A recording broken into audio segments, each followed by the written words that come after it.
بیا کونه هم بذاریم. مسلمان حرام است، اما از روی مرام است.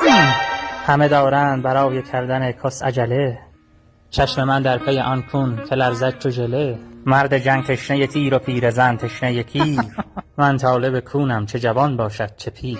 چوب تو اسیانگر و مقرور است، دوای درد تو کمی کافور است. بکن بر زوجه خودت بسنده، این فعلی محال است بذاری کون بنده.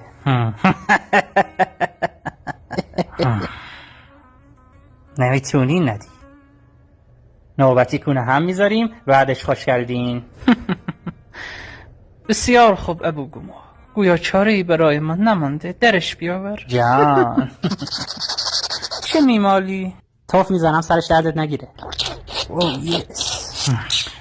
اینا چیه این همه تو میزنیم؟ 10 سانت اول وازلین که دردت نگیره، 10 سانت دوم ویکس زدم کمر درد نگیری، 10 سانت سوم آموکسیسیلین زدم گلویت چرک نکنه، و در پایان 10 سانت آخر را خمیر دندان زدم که مسواک هم زده باشی.